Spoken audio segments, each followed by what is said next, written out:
Bu yarım değil.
Güne komşum da zaten karşıda.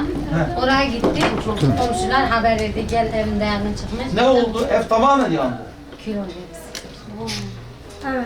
Peki ev sizin yoksa kiraydı? Kiraydı. Tamam net yazdın mı? Yarın hemen sıkı al. Hatta süresi yarın bana. Sizden gel. Şimdi şöyle abla. Yok bir haber. Her yanında. Sen iki çocuk.